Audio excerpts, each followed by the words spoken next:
Hi, today I'm for the OPPO Reno 10 and I'll show you how to add or remove home screen widgets on this device.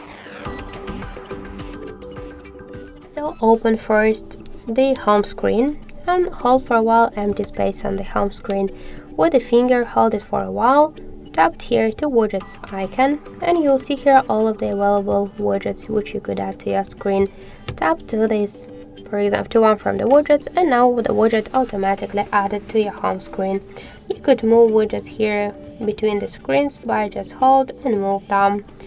If you wanna just resize the widget, hold it for a while, and after that you could make it bigger or smaller.